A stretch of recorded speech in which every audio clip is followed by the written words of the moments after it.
Hi everyone, welcome. I'm not sure what happened to my intro video, but it clearly was not very happy with me. So, sorry about that. So today we're going to be talking about basic graphic design for anything you can do for your chapter. Chapters often have to make newsletters, graphics for Facebook, any kind of social media, flyers, posters. And so there are a lot of easy ways for anybody to do this. Before we get started, I have a few announcements. We have the Conservation Committee meeting next week. I believe it's on Tuesday, so if you would like to go to that, it's a Zoom, so it'll be pretty interactive. And you can find that event on our Facebook members only page, or you can email me or John Benton, conservation@fnps.org, in order to get access to that meeting. So also, Native Plant Month is in October, so it's still September, but we have chapters already planning Native Plant Month events. We have a how-to doc I've just finished polishing up, and some proclamations, which are, it's sort of historical. Native Plant Month started in 2015. And so chapters, and even at the state level, we've done proclamations. So you might get your county commission, different chapters have gotten their county and city commissions to proclaim October as Native Plant Month. So we have sample proclamations and press releases for you guys. So I'll be getting that email out hopefully this afternoon, if not this afternoon, on Monday. And also for Native Plant Month, we're working with the Free the Akawaha Coalition to host several bio blitzes and a lunch and learn series about Akawaha restoration, and roping in our Waria area project, which is right by Akawaha. So I think that's all of my announcements, and let me get this transitioned over. Can you guys see me? You guys cannot see me. Device. Well, anyways, I guess you won't be able to see me while I do this. But let's get started. So, why would you be doing graphic design for your chapter? Well, you have to share information about your chapter and its activities, both digitally and physically. As I mentioned before, most chapters have Facebook pages. Most chapters, many chapters have Instagram, some have Twitter. Most chapters have newsletters that they mail out. And you might have places you can post flyers. You might have a community center that you have a display, like Pawpaw chapter does. And so you need these things to look nice and represent your chapter really well. So, and just not everything is a pretty photo of plants or people doing a work day, unfortunately. You might have a lot of really good photos, and you can post those. Like a lot of really great social media content, both from Florida Wildflower Foundation, from Lily, from us, from me, are just pretty wildflower photos. But when you're trying to talk about events, or get people to come to a hike or come to a expo or something, you need to make something that has information on the graphic, on the photo, or is just a graphic in and of itself.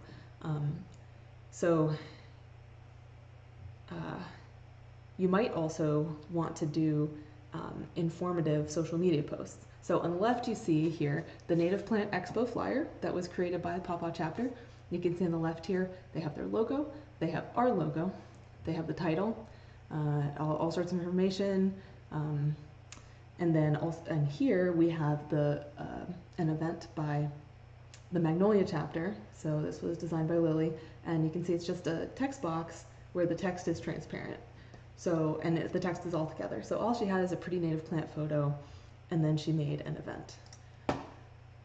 And then if you're looking to do informative graphics, I would say one of your best sources for good-looking informative graphics inspiration is the UF Earth Systems Institute. So they make these Instagram graphics, and they say the first one is an introduction. This one's only 4 panels wide and talks about state parks in Florida. So if you have something like information about an ecosystem or information about your chapter activities. This would be a really good format to work with. And so basically, Instagram, how it works is this is the interface on desktop, but on the phone, it really encourages swiping. So for example, someone will see this, they'll see it here, and then they'll use their useful thumb to swipe over to what's going on, and they'll be curious, and they'll swipe to the next one, why it matters. Swipe to the next one, and then there's no more to swipe. So,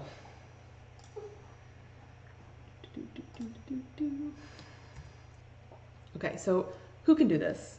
Well, anybody can do graphic design. And this was maybe not so true a couple of years ago, but right now we have, not only do we have built-in design stuff in your social media. So for example, if you're using Instagram and you want to make an Instagram story, they have really, really good design software within Instagram for, oh, I have a pretty plant photo, I need to put text over it. And you can download those images to use in other social media. And then we're going to talk a lot about Canva later. So Canva is both a desktop and a iOS application and Android. So you can work on something on your computer and then go to your phone, and if you're, say you're Martin County chapter and you have your login to Canva and you have it on your phone and you're logged into the Martin County social media, then you just download those graphics that you've made on your computer onto your phone and then post them.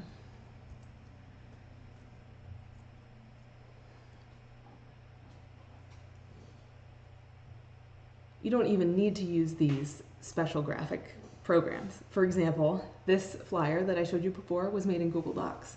So Google Docs is just a document program, and they downloaded it PDF and shared that with me. I turned that into a JPEG and added it to their events page. On the right is the Ixia chapter newsletter, and that was designed in MailChimp. MailChimp has a lot of really nice design options if you're looking to design a newsletter. And of course, it handles all your mailing list and everything. Okay, so now we're going to go into basic graphic design principles. So this graphic, basically the first thing you look at is the Northern Lights Festival. It's the largest text, it's in all caps, and then of course you look at the date, you look at the time, and then the designer is on the bottom. Now here's an example of something that I made that was maybe not the best text supremacy. So for example, I used a background graphic, which I thought was pretty informative, Division of Plant Industry, showing the nursery tour that I was doing. However, the text of the Division of Plant Industry is just slightly smaller than my tour of the FDAX DPI herbarium. So you don't really know where to look first. So even though my graphic is pretty well balanced, from left to right, and not too bad from top to bottom, it's really busy. It's really too busy. Here's an example of symmetry. So the last graphic I showed you that I made was pretty good in terms of symmetry, but not so good in terms of text. Well, this graphic is a good example of a very symmetrical image. In fact, they literally just flipped the photo, which you can do if you like. It's not my favorite design technique. Here's an example of me trying to do something that was symmetrical, but actually turned out not so great. So I was kind of trying to make it sideways symmetrical, like along this diagonal here. With the chickadee, I got this really great chickadee photo, and I thought I'll use some cool fonts. Okay, one, this is too many fonts. They don't really match each other. And then Deborah throws off the whole thing. So she's, more substantial, a little bit grainy, and even though I tried to connect the black together, this just didn't turn out as well as I wanted it to. And this is a really great reason to use Canva, because Canva has, I wasn't using Canva when I did this, but Canva has all of these templates that kind of show you what looks good. And then when you start to experiment and deviate, then you're not really screwing things up too badly. Okay, here's another graphic design technique graphic design principle that I do not follow very well, and I'm improving as of recently. So you see my Lunch and Learn graphics, and they've gotten significantly better from the past, but I still tend to, this rule is called proximity. So you have these atoms here and the little circles, but you have a lot of space around your text. Contrast this with my Lunch and Learn graphic on Wings in the Garden. I have Hernando chapter on Janet, and she doesn't even have a lot of space from the T. Now, I mean, and even I don't have enough contrast. I was trying to do something cool with the transparency and the burning, but did not really come through. Okay, symmetry. So you see this a lot. If you're on social media, you see these, inspirational quotes, maybe even about gardens and, native gardening, and Milk the Weed has a lot of these kind of quotes. And so this is a good example of really good vertical symmetry. So even though you have this big chunky text and you even have these quotes, it still is nicely vertically symmetrical. And also the background image that you chose has this nice center line with the road. And even though the mountain's a little off center, there's enough centering that it looks okay. And here is an example of text of a graphic that I made promoting a volunteer day that I had over in Marion County. And so even though it's not vertically symmetrical, it's not so bad horizontally. Like this Saturday, August 13th is a little chunkier than this volunteer sort of side banner tab thing, but it does tell people when the day is and it draws people. So probably my main mistake here is, even though I have it all aligned here, this is too big. This text, Saturday, August 13th, is too big. But I do have our logo, and then at least that text is moderately big. And I have this flower centered. So I did okay with this graphic. And you may notice a bit of a similarity between this graphic and that graphic. So I've made lots of different graphics for these field days, and I haven't been super satisfied with any of them. And so when I went to make this particular graphic, I was lost. I didn't have any good ideas. So I looked at what the Florida Wildflower Foundation was doing, and I just used their design themes. So I recommend doing that. Here is something that I also really need to work on as a design theme, is contrast. So even though this sort of pale yellow here, it's sort of a mustardy yellow, and that's not a white, still it's on a pretty dark background, and your eye is drawn to the center of the photo. And you can see I did an okay job with this for this part, this native for freshwater shorelines. It's nice contrast against the dark, but I picked a photo that has this light area here, and I did not correct enough here. So if you're to zoom out and kind of squint, if you're looking at this as you're scrolling through YouTube thumbnails, the plants is kind of washed out. And so even though I did pretty good here, I could have done better in blocking this out. And so one of the ways you can solve this is by using a burn tool. So I'll show you guys this tool in GIMP once we get to the GIMP section, but you basically can edit the photo in GIMP and either put a black layer on top and then just change the opacity, so just everything's darker.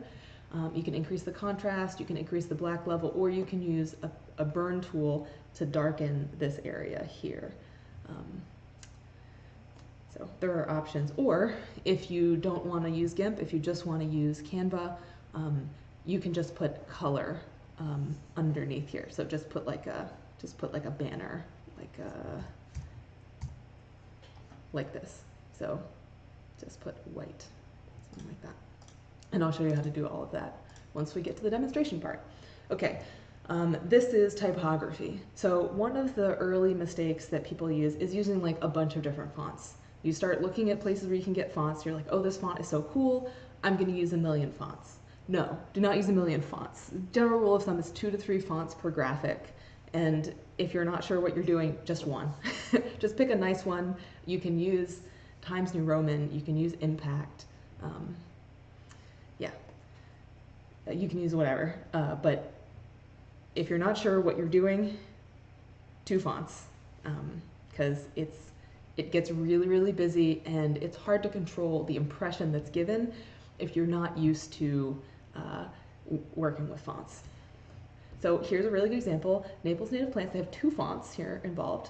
This nice narrow font, not sure what it is, but then they have this one with little serifs. And it's got a nice serious look, just your basic Beautyberry photo. It looks like it has a little like white layer on top of it that's like slightly transparent, so that there's more contrast between the black and the Beautyberries. So the text really sticks out. It looks nice and modern. And if you look at this is on Facebook, so I pulled this from their Facebook page, and they have a lot of text information about this plant sale. So just because you have a lot of information about an event or a lot of information about a field trip, you do not need to put all that in a graphic. Like, your graphic can literally just have the title, Native Plant Sale. Doesn't, like, Naples chapter Native Plant Sale. No, it's just Native Plant Sale, more info below, and then just who it is, or even just your logo. Okay, so we're going to leave this, and we're going to go to Canva. Okay, so obviously I already have a Canva account. If you are on this video and you're looking at it on your phone and you have access to a computer, I encourage you to go log into Canva on your computer. Just create an account. Or if you're watching this on your desktop computer, to do the same thing on your phone. Install the app as possible.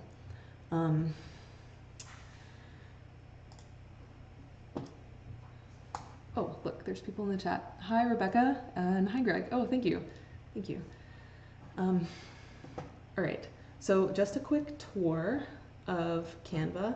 You can see they have a little design spotlight. They have information about what they have available for you to look at. You can design basically anything, but probably the most useful things for you guys are going to be their social media stuff. So I'm in the banner area, so I'm going to go home. So this is what you see. They have this nice thing. You can search for whatever you want. You can search for, so you see I searched for membership recently. And so they have, because I was going to make a graphic about, you know, FNPS membership. I never found really what I wanted searching for membership. But if you're looking for something specific, like a sale, and you just want to see what they have, you can just go into that menu bar and type and see. And so this will show you everything they have to offer with that keyword. So it may not be what you're looking for. If you're looking to make only an Instagram post, well, just searching for sale might not be helpful, because you're going to see, let's see what this is. This is a simple sale Instagram story. So if you don't want to make an Instagram story, this is the wrong size for what you want.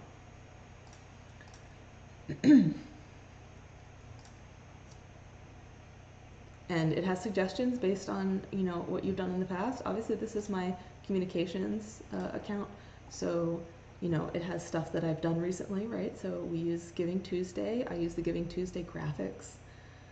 I modeled a recent post on our legacy giving program on this. And this is the demo that I'm going to use to show you how to use Canva.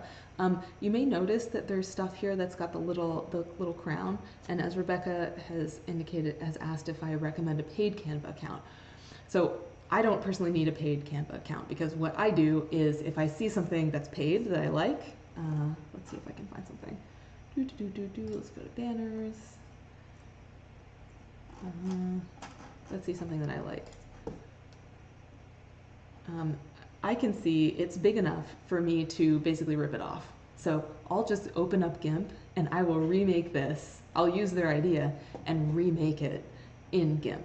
But if you don't want to be like a graphic design crazy person, then I think the Canva professional account is really useful. And you can give it a try for free for 30 days. Because it has a lot of tools that will make your life really much easier. And especially if you're coming from a place where, you know, you don't have any graphic design experience, I wouldn't recommend buying the Canva thing initially, because you probably don't have enough experience to use it in the best possible way, and you might not get your money's worth. But once you have a couple of months experience and you're really using Canva heavily, I don't see why you wouldn't want to pay for it. Okay, so let's give something a try. So mostly when I'm looking for something a graphic to use, like something like this, I mean, this is clearly a wedding thing. There's not a lot of good native plant uses of this. Oh, Rebecca, I haven't done the GIMP part yet. We're in the basics, so I'm gonna show off GIMP after we get done with the basics, so I don't lose people, because if you're just beginning, you're definitely not gonna use GIMP. You're gonna wanna get good at Canva and know what you wanna be doing before you expand into a much more complicated interface. Okay, so when I'm looking at, you know, what to make, this is like, for native plant stuff, this is, I mean, what are you gonna put? Like, you know, Martin County chapter forever and ever? I mean, this is just not gonna look good. So, I tend to look for, let's see, like stuff that already has kind of a nature theme. So like I picked this one when I was looking. Hello?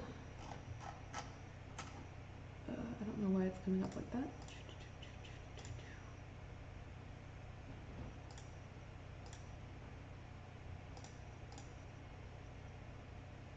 There we go. Okay, so I mean, this is a mountain, right? I'm not going to use it for anything. So how do you fix this so it's your native plant thing? So first I remove that background, and then I say, okay, I have this Flatwoods photo that I've already uploaded.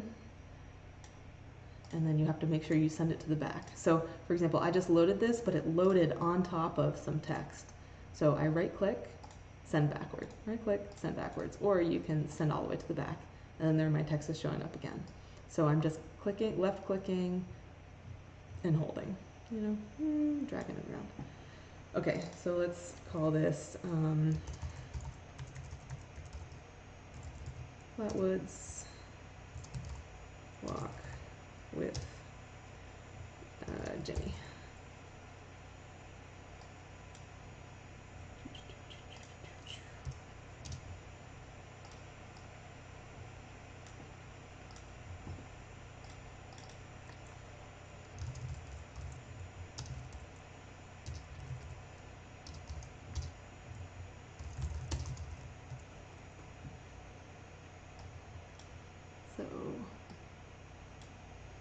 And another way that GIMP is really, really good, Canva is really good and superior to GIMP, especially when you're still learning about design basics, is the font editing.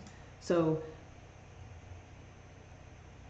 particularly previewing fonts. So here we have, it tells you, okay, this font is Allegria Bold. It's good. Try and remember the names of fonts as you're using them, because once you get familiar with fonts, you'll know, oh, I really like that one. Like if you pay attention to the fonts you're using, you can really get good at if you're familiar with those fonts and you're thinking of a new design you want to make, you can picture that font. If you're paying attention, you can picture that font working really well for something. So here we have Allegria Bold selected, so it opened our font selector. So you can see, obviously, you're gonna have more selections, you have more options if you pay for them. But even if you don't pay for them, you have a few options. Okay, do you like that? Do you like that? Oh, that bold doesn't look too bad. Gray medium. Here, I should probably do.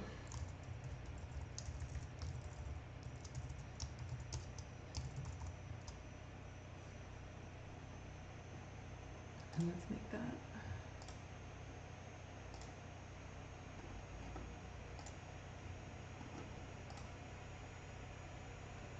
No, that's not really what I was looking for. How about, here we go. That's pretty nice. Okay, so we rearrange that. And so see, it's now Agrandier medium. Okay, so we go here, And then you click this to change the font selection.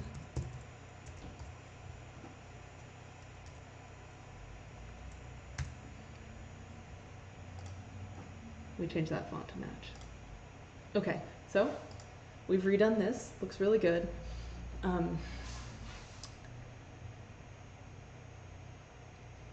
So let's say you really want to add something like obviously I already have FNPS's logo here, but say you don't have FNPS's logo on your computer.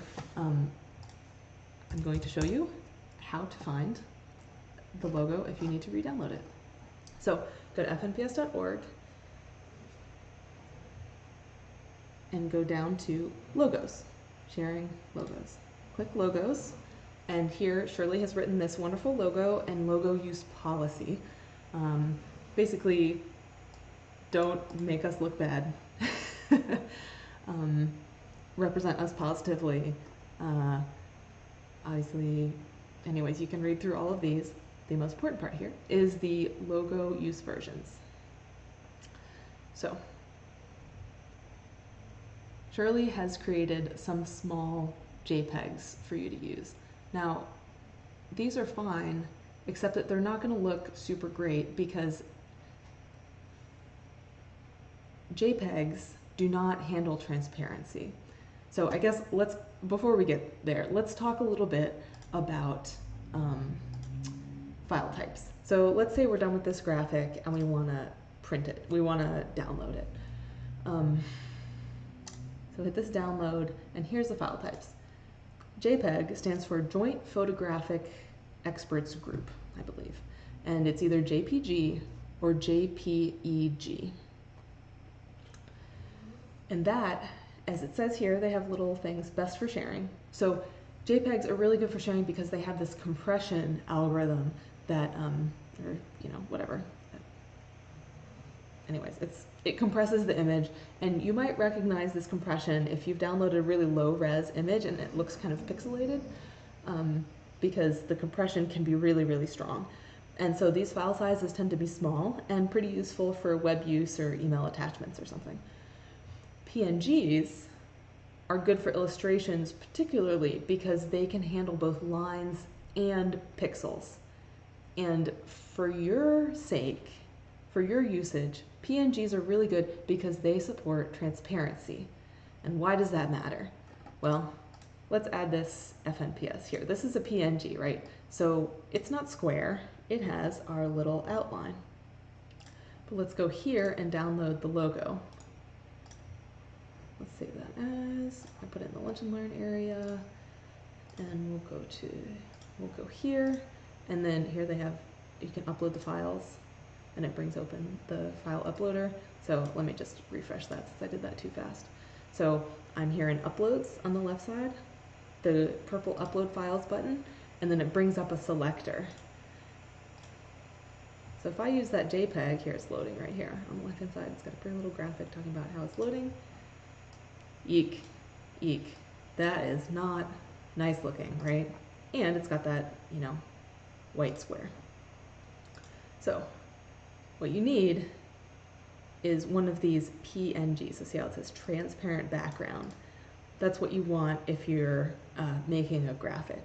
Now, if you're just doing something in Microsoft Word or something like that, a white background is fine. But for most graphics, you want this PNG. You can also use PDFs, but because that's as Shirley has written here, it's a vector graphic, which means that it is rescalable, i.e. you can make it small and big without looking like that. See how that looks all, that's JPEG compression. Okay, so you see how Shirley named these like 100 by 75. So that's the resolution of what she did. And she has recommended usage. So she says, hey, you can use PDFs for graphics. She doesn't recommend using this PNG for graphics. And let's see why that is. So I'm going to save that. Save that. Go here, upload.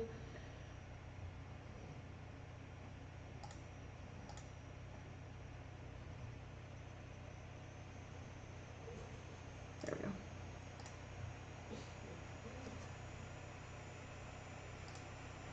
Okay, so see how mine is nice and crisp, and this one is not so crisp. In which, once you make it small, it doesn't look so bad. Oh, we have some questions. Sorry, Rebecca. So in review, I took the existing image off Canva and changed the background image and text. Yes, that is exactly what I did. So I used their placement, their idea for how it looks, and I used a more appropriate image that I happen to have. And then of course I'm adding a logo. Yes. And when we send out a press release, should we include a logo file or a link to where to download? Yes. When you're sending out press releases, I recommend sending headshots of everybody who's in the press release, photos of anywhere that's mentioned, and our logo, depending on who you're sending it out to, but a PDF should do, or this small PNG should be fine. You can also include a link to the logo use page. And so just since we're going to be talking about more advanced stuff, I'm going to zoom in a little bit. You see how we get, JPEG, basic, PNG, a little bit more, and then we move over to graphics and rescale as we go down. So this is for Photoshop. And this is for Adobe Illustrator, and this is for SVG. So if you have access to Adobe products, which I don't have access to Adobe products currently, although I probably will get that soon. I'm just really used to using open source stuff.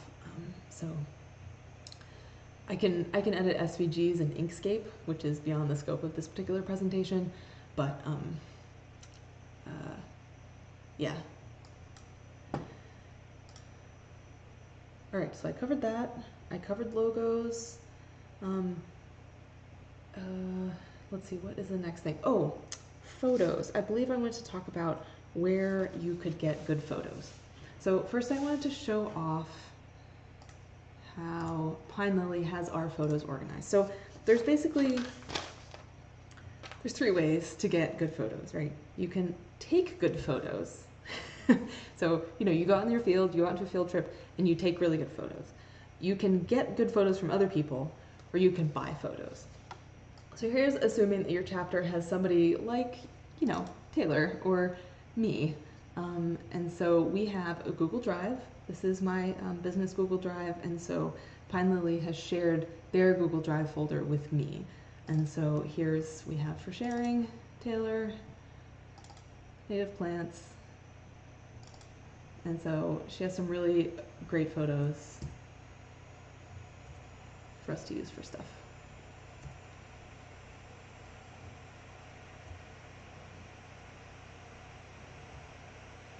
So anything that's on our Google Drive, we have the permission to use for chapter stuff.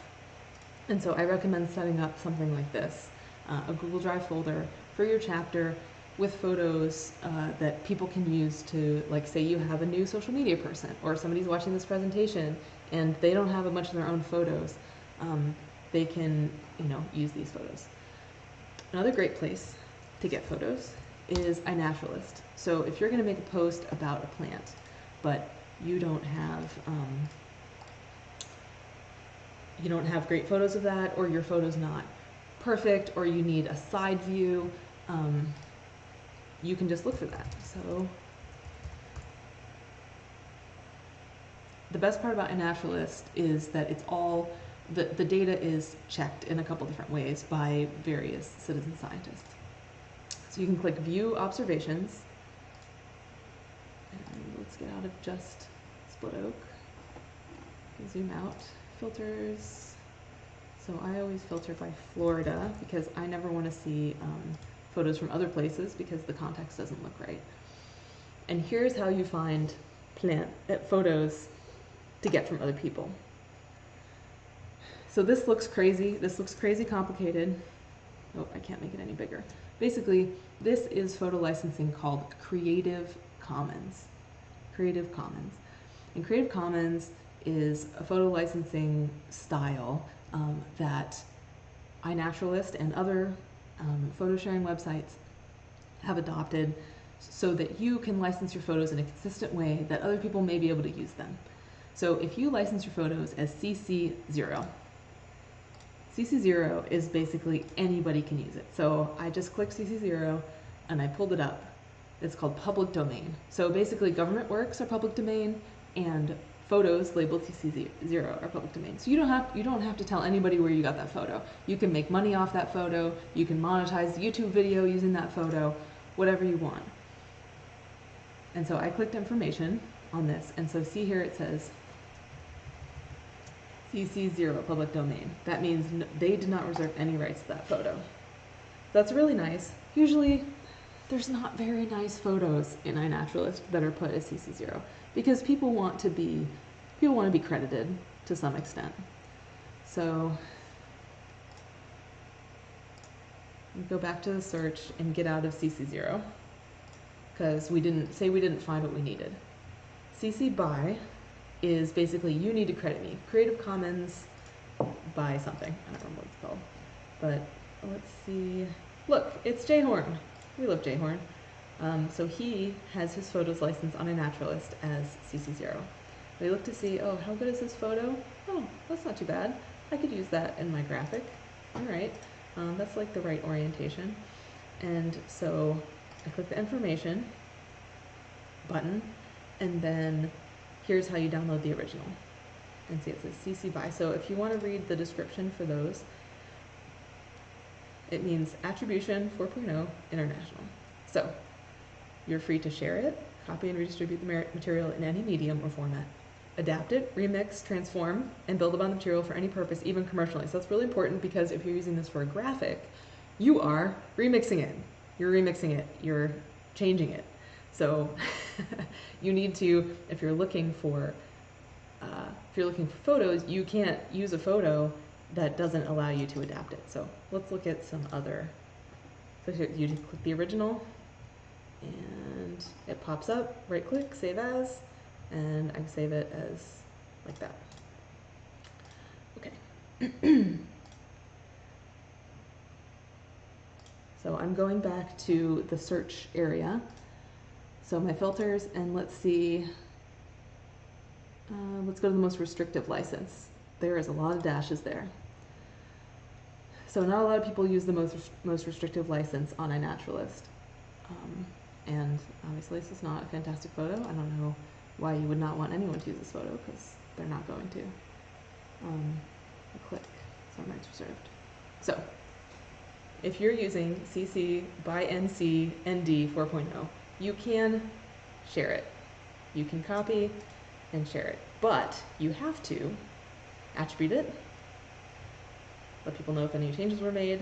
You can't use it commercially, so which means if you have a YouTube channel and you use the photo in your YouTube, then you cannot monetize that. You cannot monetize that video, and you can't put this in a graphic. Okay, so now you can kind of see how to use iNaturalist. Now you're not going to find everything you need on iNaturalist.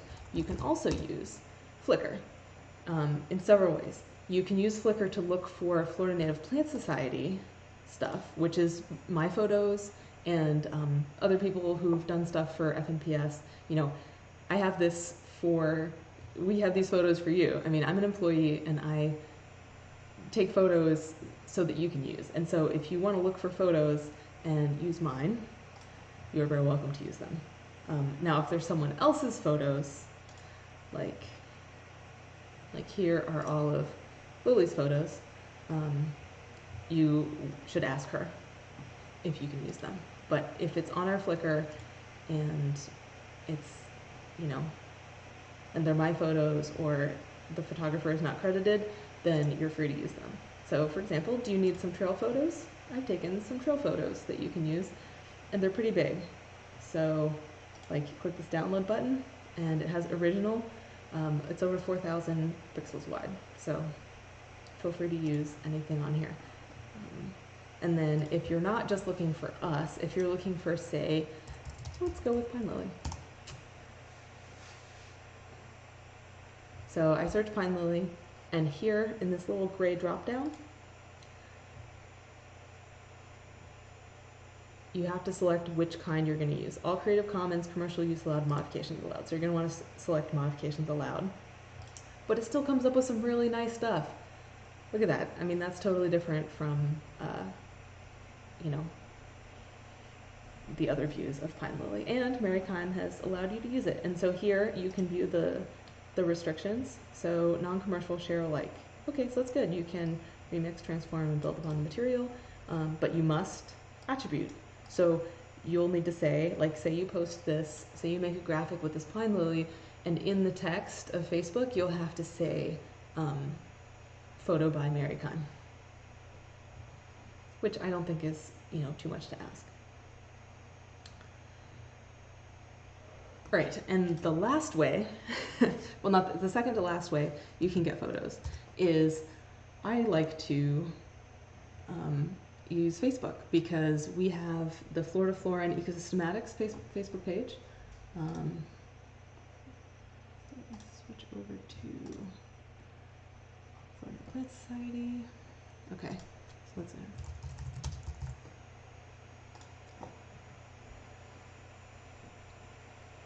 So you can search within Florida Flora and Ecosystematics for really good photographers, and then what I do is I just message them on Facebook. I say, hey, I add a link, so say it's, you know, say it's Floyd. I'll copy this link, I'll say copy, and then I'll go to Floyd and I'll message him and I'll say, hey Floyd, this is a really fantastic photo. I need to make a presentation on Samaria pectinata. Could I use your photo in that presentation of this graphic? And so you just need to let them know which photo it is. So don't just say, hey, I found this photo online, can I use it? Because he won't know what you're talking about. And I've had really good success doing that. Rebecca is asking, can I just add the attribution to the image rather than put it in the copy? Yes. Yes, you can.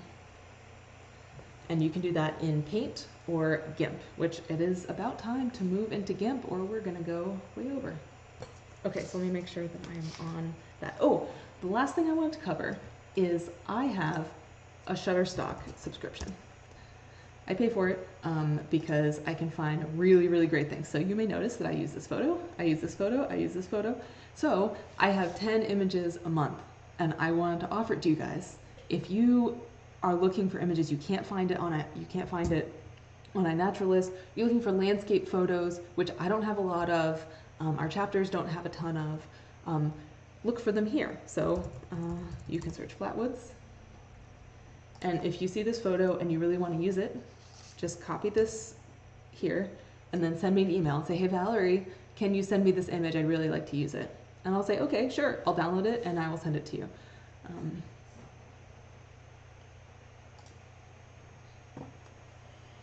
Okay, so shutterstock.com, email me, look for what you want, email me. I have 10 images a month that I can download for that.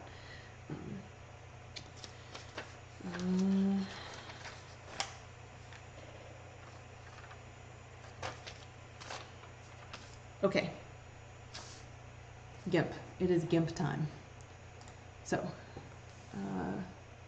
here is the general GIMP interface. I know it looks like a lot. It's really, there's a lot of tools. It's a complicated program, but it is not way more than you can handle.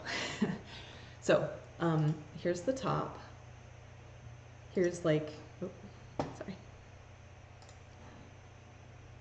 File, edit, select, view, image. So these are a bunch of tools in here. If you can just take the time and look, then all of these are pretty generic things that like your Microsoft Word will have or any of the tools you have. So the first thing I want to go over is when you work in GIMP, which is more complicated than using Canva, is it sort of like you can save it as the native GIMP file format, which means that you'll be able to edit all of your layers and all of your things later. But that file format, this XCF file format, is not what you use in a graphic, right? So you'll need to export that to a JPEG or to a PNG or to a PDF. And that's one thing that GIMP is really flexible is when Pawpaw sent me their PDF, I just loaded that PDF into GIMP and exported it as a JPEG and then sent it back to her. And she was like, oh, cool, how did you do that? Well, I used GIMP. Okay. So, so I have some photos here, and I was thinking about showing you guys how to outline something, crop things, outline things, and do alignment. So let's look at these clitorias and see. So if I'm going to outline something, I want it to be really clear. So let's check the next one.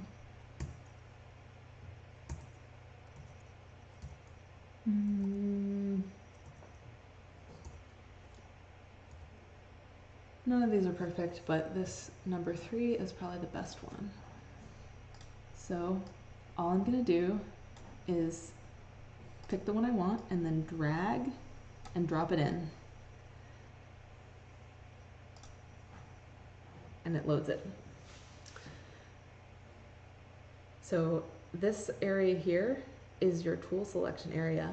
You have the move, select, crop, paintbrush, and eraser. And they all have little tooltip highlights. So if you're willing to just fiddle around and read what each one is, it's not too hard to figure out. So first thing I want to show you is I make these little circle photos pretty often, like of your face, and I put it in the stable miner. So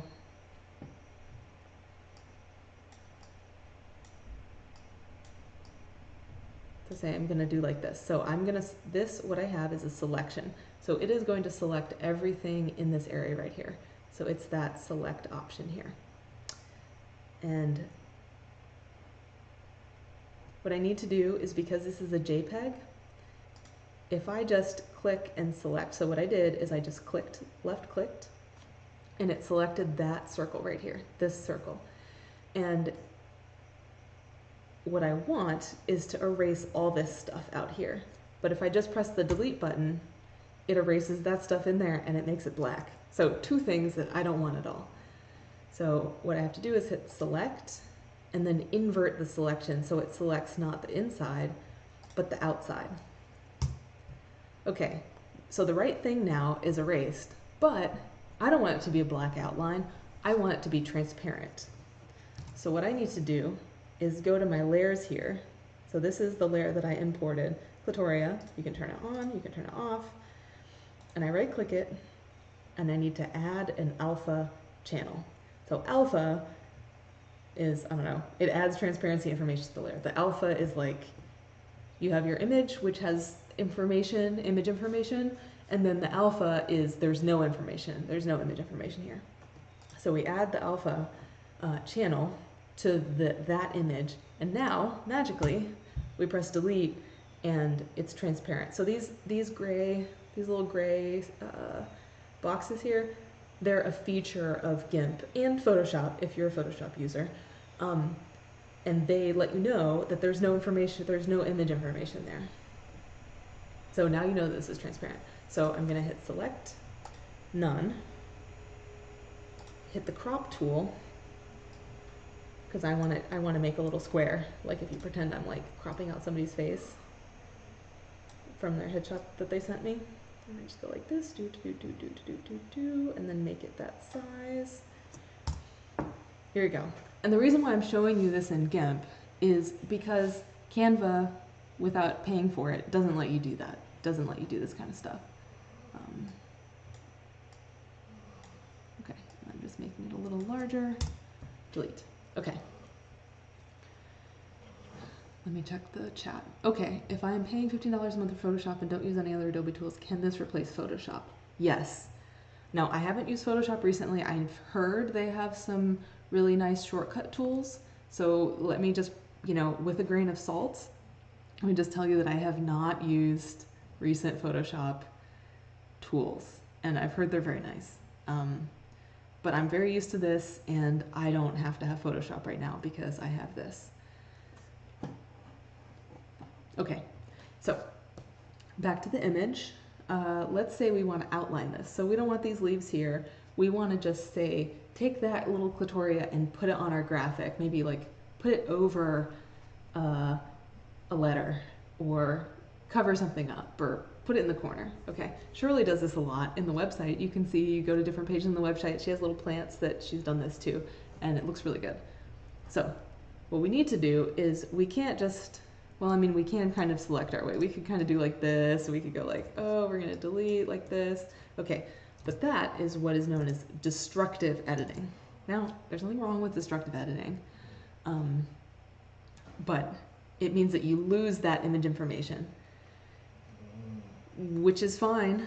But what if you make a mistake? Then you have to undo your mistake.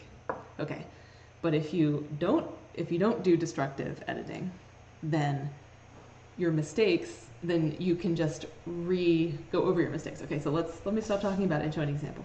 So we already added the alpha channel. That's great. What we need is a layer mask.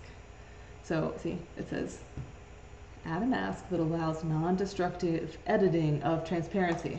So that's nice.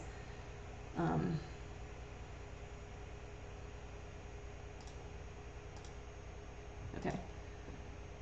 So we added a white layer mask, which didn't do anything, which is good. We didn't want it to do anything.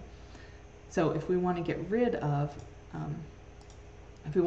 this part, first, one of the things you'll find if you're using GIMP is if something's selected, you'll be super frustrated because you'll be like, why is nothing happening? Why is nothing happening? Ah! Except there, something only happened in the selected area. Oh, and my opacity is bad. So that's sort of the problem with going into this more advanced editing, is that a lot of things can go wrong that you're not really aware of. So let's go select none. And now we can erase. Whee! Whee!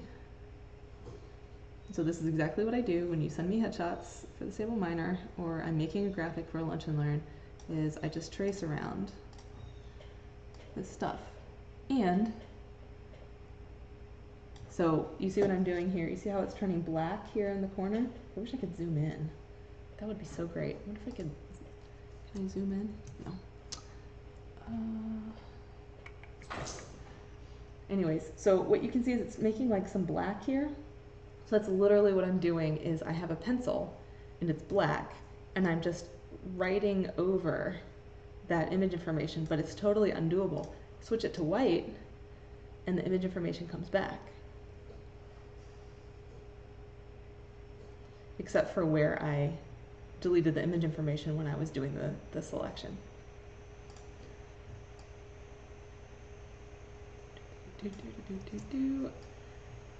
Control Z if you have a problem. You just outline it. You can zoom in by going like this.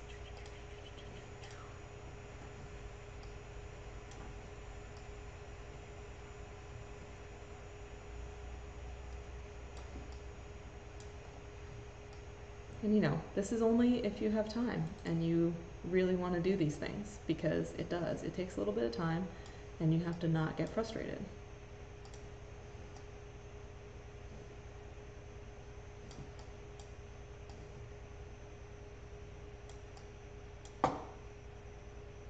Yes, yeah. If you control and then scroll with my mouse, so I'm hitting the control button and I can scroll in and out, in and out, in and out. And GIMP has a lot of shortcuts. So if you get used to using GIMP or Photoshop, whatever you need to use,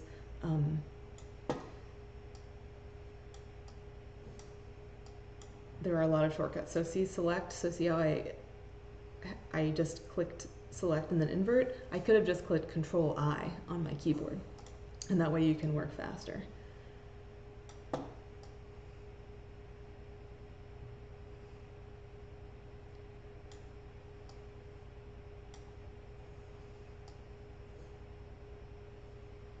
So let's say we're done with this. What we want to do is, okay, say I'm going to save this and work on it later. Then I would save it as XCF, save, so that I can work on this later. And then export as, and then you have to change the file type to PNG, right? Because PNG has transparency data, whereas JPEG does not have transparency data. So actually I'll export it as PNG so you can see. And it asks you some questions. I know it's kind of scary, but don't worry, you don't have to do anything. Just don't turn the compression level up to 9. Look terrible. Hit export. Okay, and then the PNG is exported. Sorry. And then let's export as JPEG so you can see what it looks like. Clitoria, what? Let me.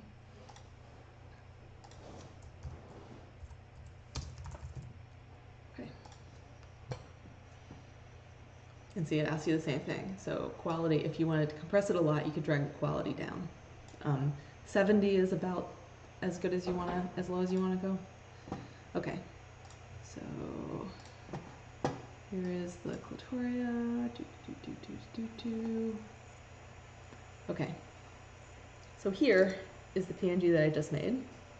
You can see I could have done a little better with the cutout. Okay. Oh, that's not it. And see here, it made it just all, it took away the transparency information. So, Rebecca says, so you were using the pencil tool to erase and not the erase tool? Yes, and I was doing that because we were doing non-destructive editing, and I was editing the layer mask. So if you just Google how to use layer masks or non-destructive editing, that's how you can get more tutorials to do this. So say I was going to use the pencil tool on the clitoria. Okay, so now I'm drawing black on it. I switch over to drawing on the transparency. I mean, on the layer mask, then it's effectively erasing, but it's easily undoable. So I was using the pencil tool on the layer mask in order to effectively erase it, although it's undoable because I can just switch and bring it back like that.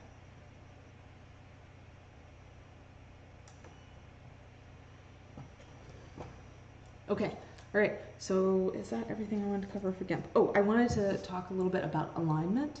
So as you can see, everything's really freeform. So say I wanted to add something like Victoria, fragrance, state endangered, and let's, whoops.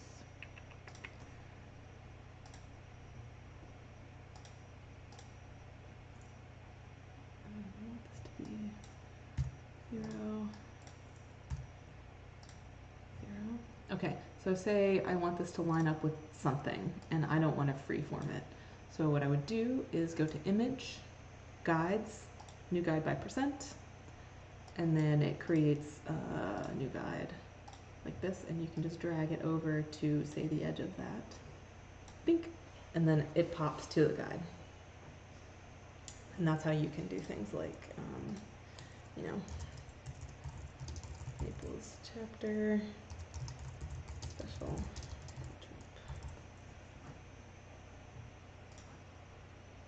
Bring that over here. Oh, and I was going to show you guys burning. Okay. So here I have the pencil tool selected, or let me go to the dodge burn tool. So you can do this in several ways. That's sort of the crazy thing about GIMP is you can do things multiple ways. You can go to here and you can change the mode to burn and make sure it's set to burn. Okay. And then we're not burning. Burn. Do I have it?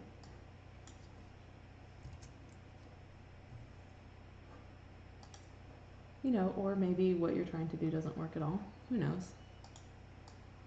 Okay. There we go. Okay. So this is what I was trying to do. So here, like say you have some text that you want behind it and you want it to look kind of darker.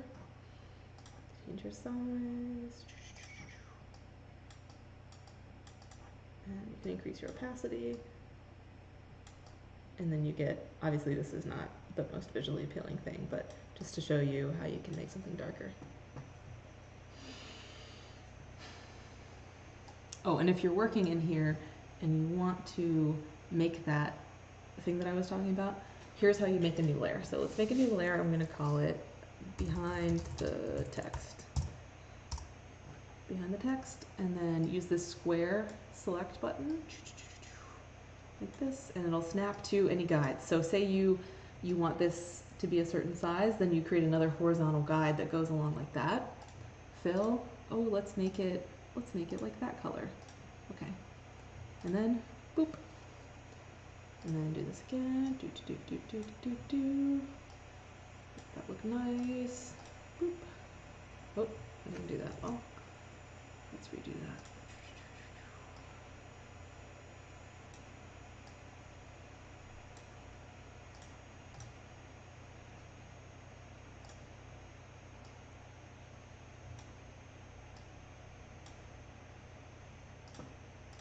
Like that.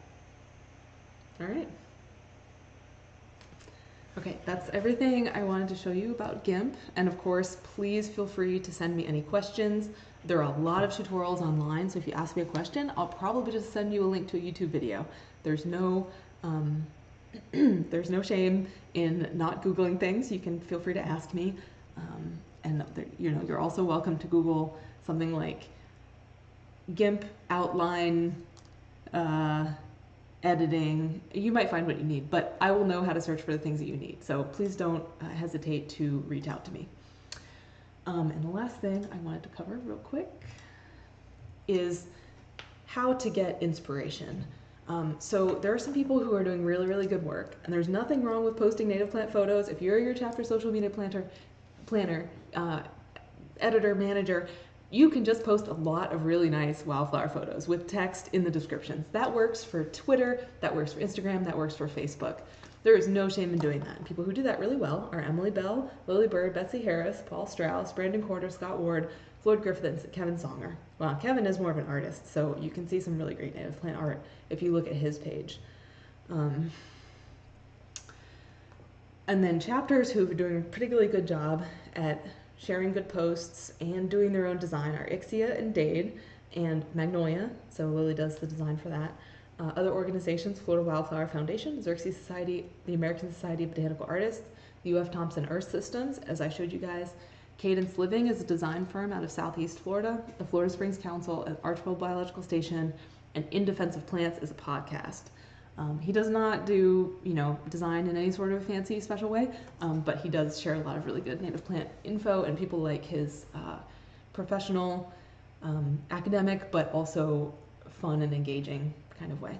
And the Florida Native Plants Arts Group is a really great place. Now, for newsletters, the Florida State Parks Foundation seems to have some really good graphic designers. Oh, also the Florida Trail Association. They seem to have a really good marketing person. And so they have some really good posts, and they're very simple. They're really good at using color. And so, yeah, I definitely recommend them, following them, to if you just want to design something simple that looks good and you're wondering how to theme things. Because the thing is, native plants can get really complicated. And so it's really easy to make really busy graphics. You can see from my early lunch and learn graphics, you know, you have so much information about these plants, you have so much to share, you know, you want to let people know exactly where the field trip is occurring and what entrance to use and who's leading it. You know, you can really make your graphics, even if you're trying to make them simple, they can be too complicated. And so following people, I want to point out Smashing Magazine has they're a cool, so they have a really great newsletter. Now they do a lot of, you know, user interface, that's UX, front-end design, but once a month they have a desktop design, like a desktop, what is it called? Wallpaper contest.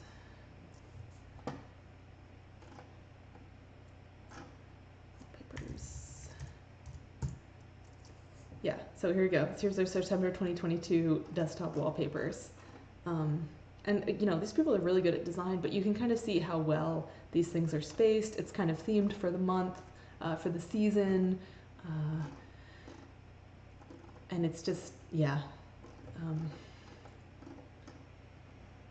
incorporating, you know, actual, you know, paintings and stuff into your design. Oh, hey, wouldn't it be nice if I found a texture like that? Well, did you know that Shutterstock has textures? So if you need some kind of like book texture and you want it, just send me an email and I'll get this for you. And then let's see, Graphic Design USA has a nice newsletter that you can sign up for. you know, you can think about, oh, I wonder if I could have a font like that, or oh, I've never used purple like this before. And then Canva. So if you're a Canva person, not only do they have you know, all of these templates for you to use, and by the way, they have a whole learning section. So you can go to it for free. You don't have to be a subscriber. They have a Canva for beginners. They have a Canva Pro for nonprofits. Well, that's only if you have Canva Pro. Canva design skills for students, creating videos with Canva, websites, getting started. Okay, really great stuff, but they also have a newsletter that you can subscribe to. And then we use the social media platform Later for having Instagram posts that have links to our bio.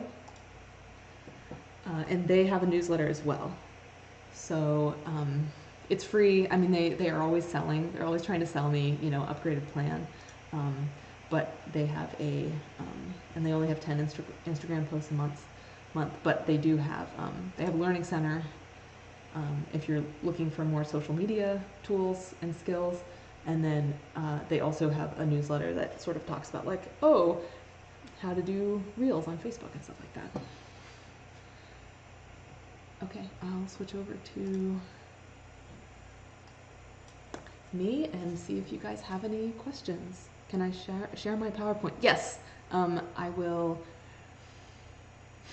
Let's see, what I'll do is I will put the PowerPoint in the Google Drive, and I will share that Google Drive link in the description to this YouTube video, and I will do that as soon as we get off of this. Do I merge or flatten layers before I export my final image? I didn't have to do this. I do not do that. But I will say that occasionally I do come up with a problem where I'm exporting a PNG, and you know, obviously, I mean, I don't have a degree in graphic design. I mean, I have a degree in horticulture, and I have a degree in GIS. So I'm just doing all of this because I learned how to do it. And so sometimes if I do a crop, if I crop an image, I'm making the crop motion because that's what you do, you drag it over. It'll export the whole image. And so I think I did flatten a layer when I did that, or I did image to canvas size. So let me transition over.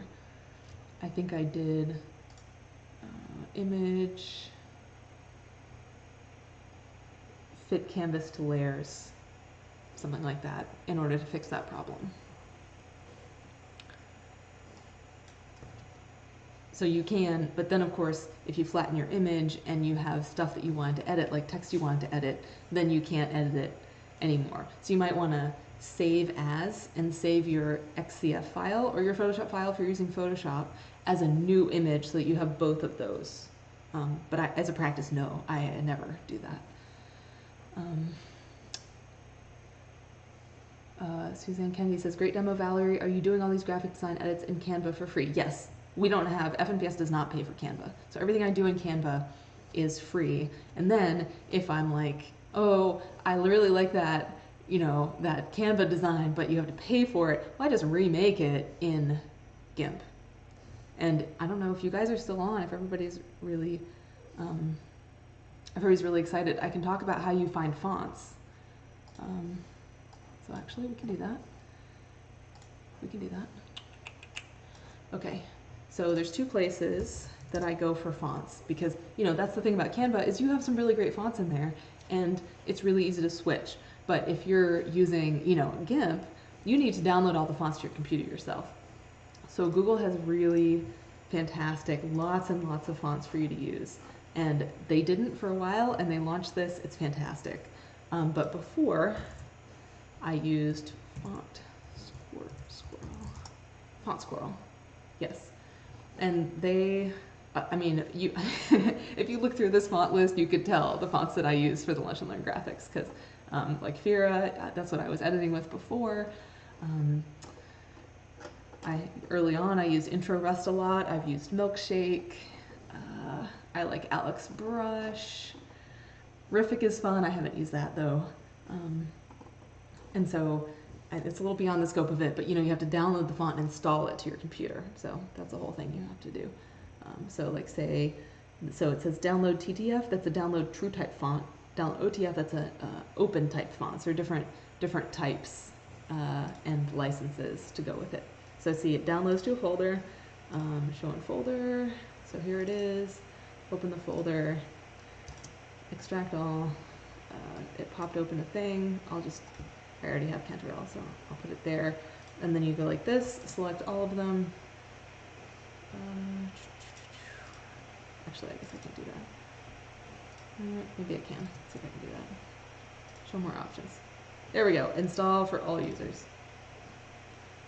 And then I guess I didn't have Canva, so it's installing them. And then, so say you're doing this and you're in the middle of a design in GIMP. So you're like working on a design in GIMP and you want to try a new font. You have to close GIMP and then reopen it because your GIMP won't refresh its font list in the middle of designing. So you have to save your work, close GIMP, and then reopen it, and then you'll be able to see that new font that you just got. All right, any other questions? Darren says, you're teaching me a lot about GIMP. Okay, you're welcome. I just want to mention that PNG compression is lossless, so the compression level only affects processing time, not quality. That's right. So PNGs can be a little heavier, but for almost all design work, I prefer PNGs. Now, when I'm just posting something to Facebook, I often just export it to a JPEG because I have space on my computer, we have space on the FNPS Google Drive. It's not a big problem.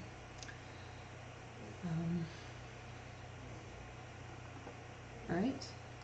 There's some discussion about the upcoming Native Landscape Tour on October 15th. Hi, Suzanne. That sounds awesome. And we're going pretty far over, so if there are no other questions, I guess I'll leave some time for any additional questions.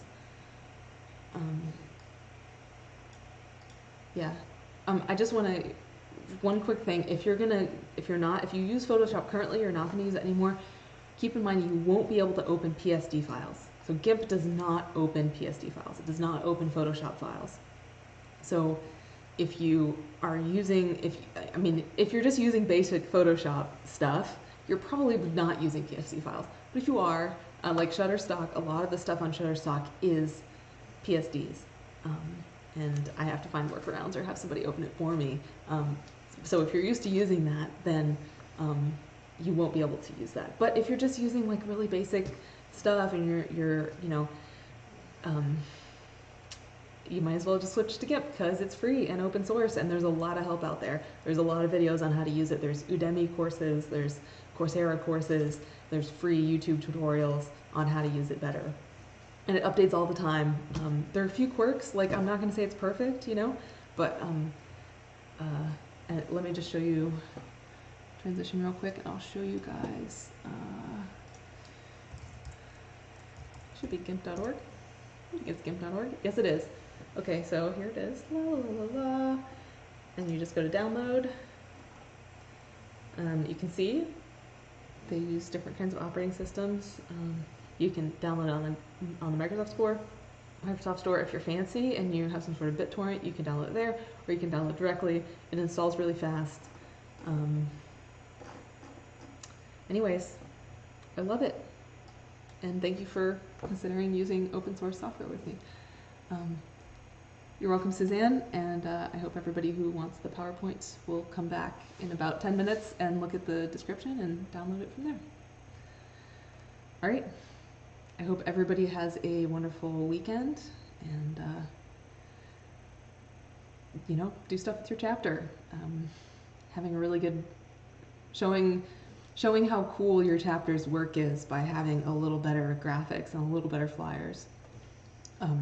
It will really help us get more members, and I really appreciate everything you guys do to promote FNPS and to promote your chapter stuff. So please don't get overwhelmed, and I just wanted to offer you guys additional tools if you're able to manage them. So please feel free to call or email me with any questions.